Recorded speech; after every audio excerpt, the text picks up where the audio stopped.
Okay, I'll let you begin, Superintendent Jeff Pelley. Great, thank you. Thank you for coming today. Originally, we invited media to attend to discuss the charge approvals received in one of our target enforcement unit projects. But due to the recent increase in violence, we're shifting our focus to discuss the recent shootings and public interest disclosure released to the public yesterday. We understand that the recent violent events are concerning to the public. We share your concern. I want to assure you we have every available resource working to advance these investigations. The Kamloops RCMP Detachment's Targeted Enforcement Unit, in partnership with other detachments and provincial resources, have increased recent efforts to help deter and suppress the ongoing organized crime activities, including assistance from Combined Forces Special Enforcement Unit, BC, known as UGET, Uniform Gang Enforcement Team, that's focused on deterring, mitigating, and disrupting further violent events associated to these individuals and the drug trade. We want the public to know that your safety is a priority for Kamloops RCMP, which is why we've taken the necessary steps to issue a public warning. This warning is in place to assist our community in avoiding interactions with two individuals believed to be the main targets of future violence. Cameron Ronald Cole, age 40, and Justin Christopher Hunt, age 25. Based on our investigation so far, we believe that in early March, Kamloops began to experience the effects of an ongoing conflict between two local drug traffickers.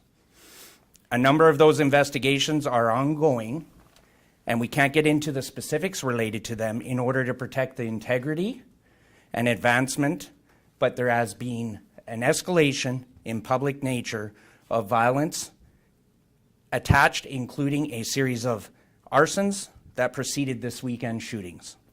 The arsons include, but are not limited to, some of those we've highlighted to the public already, with a request for public assistance.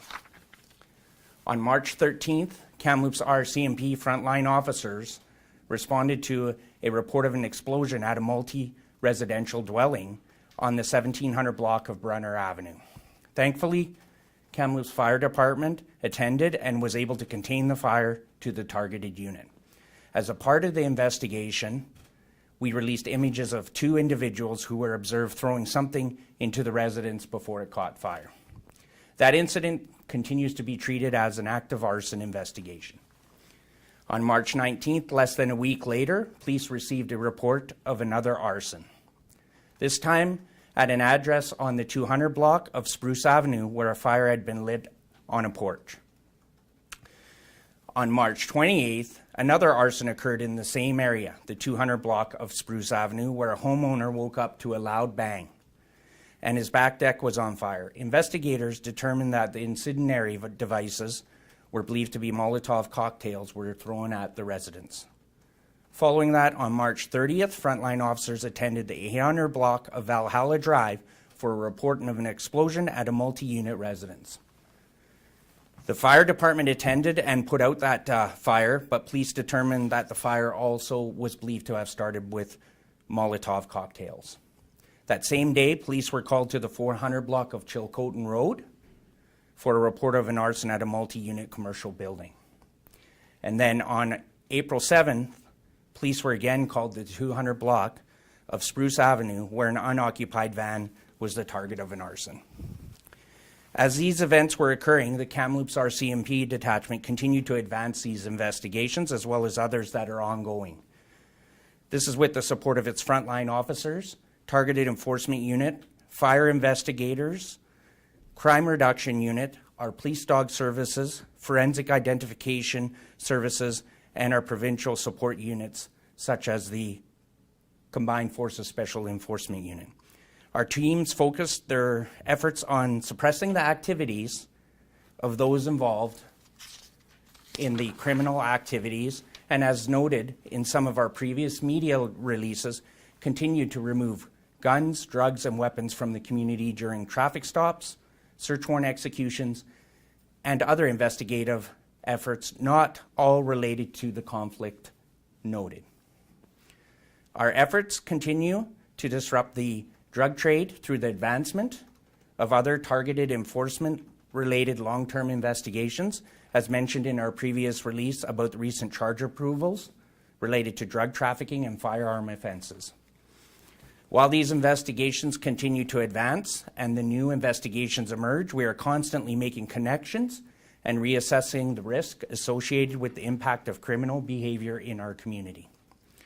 Last weekend, we experienced an increased, more public display of violence. That based on the ongoing and tireless work of many units is believed to be related to the local drug trafficking conflict.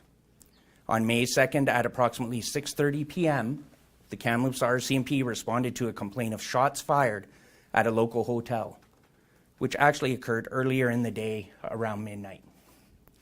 Following that, on May 3rd at 6 a.m., Kamloops RCMP responded to a complaint of shots fired at a residence on 10th Street where multiple rounds struck a residence. On May 4th, at approximately 4:15 a.m., police received a report of a car speeding and shots fired. Within minutes, a second call came in reporting 3 men with firearms were running behind the area. 2 people were later taken into custody as part of this investigation involving the incident. Another arson was also reported on May 4th, which was believed to be related to the conflict and was attended by the Kamloops Rural RCMP detachment. Which brings us to our most recent public display of violence, a shooting on May 6th at a motel on Columbia Street. This targeted incident saw 1 man taken to the hospital with non-life-threatening injuries. To date, 1 person has been reported injured as a result of public violence displayed, and that person was targeted. Some of the incidents occurred in public venues and have included a misidentified target, which relates to an arson investigation on Spruce Street. The 2 men who appear to be at the center of the conflict have been warned about the risks to themselves, but the recent events also led us to be fearful for the safety of the public who may live or be near these men or their associates who are being targeted as a result of their criminal activities. While we respect the privacy of our citizens, these events have become more increasingly public in nature, and the public interest in this case outweighs their right to privacy. As a result, we received the required approval to release the names and images of 2 main targets in this conflict, related to a public interest notification under Section 8(2) of the Privacy Act. To the resident of Kamloops, I want to assure you that we are working tirelessly to suppress, disrupt, and enforce the law and hold those involved in the illegal drug trafficking trade to account. To the drug traffickers, let me be clear. The violence and the sale and distribution of illegal drugs will be met with consequences. We will find you, we will arrest you, and you will be held accountable for your actions. There's no place for drug trafficking, violence, and disregard for human life in our city, and we will do everything we can to help keep our streets safe. Our officers are vigilant, our resolve is unwavering, and we will not relent in our pursuit of justice and community safety. There are people out there that have information that can assist the police in preventing these acts of violence, and we urge you to call the police. We need the public support and cooperation in this fight.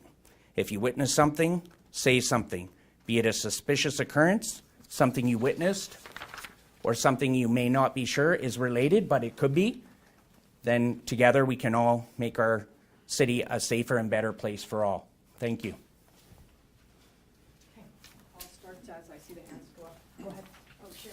So to clarify, with reference to the case of mistaken identity, that was related to one of the arson incidents, not the shooting incident at the motel on Columbia Street? We're aware of a mistaken identity involving one of the residences, and we continue to actively investigate all avenues of the investigation.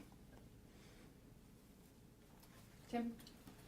Excuse me, the 2 people that you identified as being at the center of this, are they adversaries? Are they collaborators? Can you give some context to what the situation is there? The two individuals that we've identified, we believe to be in conflict with each other. Yes? Further to that, are there any names to the organizations that are involved, be it maybe Wolfpack or what have you? Our investigations are constantly evolving, and we're not releasing any further information at this time with respect to who further associates are. It's believed to be local drug traffickers that are involved in this dispute. Just wanted to ask you about the need for a public warning. Is it because one person who may be an innocent bystander has been injured, and that's why you feel like it's important to let everybody know no one's safe? We don't have information of other injuries. However, as we are constantly assessing the information, that the risk to the public outweighed the privacy of the individuals involved in the conflict. Therefore, we sought the necessary approval to make a public information disclosure. One of the men that his name has been released is before the courts now, and I understand he's been granted bail. If you've had a chance to notify him that he's at risk, why was he granted bail? Why is he not in custody? The matter is currently before the courts, and we're aware the individual is released by process, and there is a future court to date. What's your frustration level at when you see that there are people that have been identified that could be at the root of all of this, and they're walking freely? We're very frustrated with respect to this type of violence throughout our community right now, and we're going to exhaust every effort to hold those responsible and accountable through the court process. Would you be able to elaborate on what the public can do, what actions they can take to keep themselves safe and keep themselves aware at this time?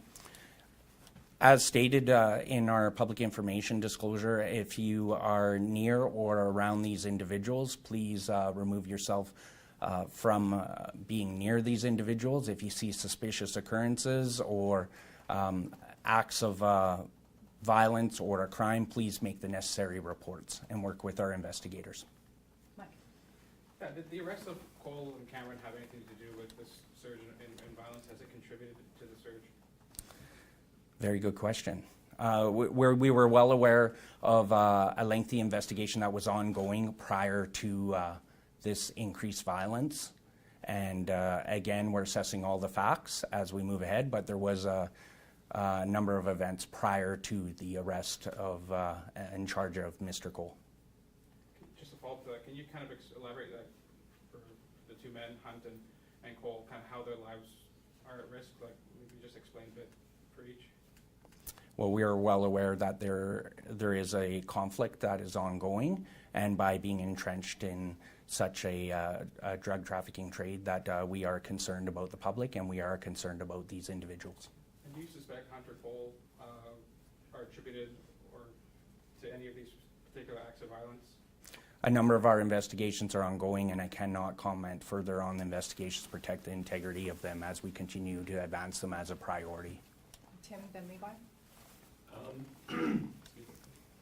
Is the Jobson murder, is that connected to this conflict? We have no comment with respect to that incident, as it is a current active investigation and remains a priority with our serious crime unit. Okay. To follow up, I guess, is the fire at 1315 Trunk-Hill, is that connected to this conflict? We're well aware of the fire, and we continue to advance our investigation. I can't provide any further details while we examine all investigative avenues. Is the fire at 1315 Trunk-Hill connected to the Jobson murder? We cannot provide any further information with respect to an active investigation. So that Jobson suspected homicide is still ongoing right now, and that includes the motive behind, the potential motives behind it. Now, the Trunk-Hill fire is being treated as an arson, and it is an active and ongoing investigation. Okay. Levi? Obviously, we just talked about Cameron Cole's recent charge and whether that has connection to the violence. You mentioned that some of the most public violence started showing in March. Can you comment at all on how long this conflict between groups has been brewing and maybe what might have destabilized the local market? That's a two-part question. With respect to the conflict, we're well aware that the conflict was advancing in early March, and it was prior to any arrests with respect to Mr. Cam Cole and the project file. That was a historical file by our targeted enforcement unit. Okay, I can take one more question and then we're gonna have to wrap. Sorry, you haven't had a chance to. Well, I didn't really have much, but you might have said, are these two guys from here? Did they relocate here? Do you have any idea when they showed up in Kamloops? We are aware that both individuals have been associated to Kamloops, and we continue to advance our investigations. So associated, did they were they born here? Do we know what their history is with Kamloops, or? I don't have that information. Public Safety Minister Mike Farnworth has said that a surge of resources that, if needed, are being sent to Kamloops. Like, what can you say about what resources have been dedicated to this particular investigation? We've had a surge of resources. Our Combined Forces Special Enforcement Unit, our Uniform Gang Task Force, our Crime Reduction Unit. We've had support from other detachments as well, and we continue to advance these investigations while we have parallel suppression and disruption and a high presence in our community. Okay, sorry, I know that there's still some more questions. If you want to email them,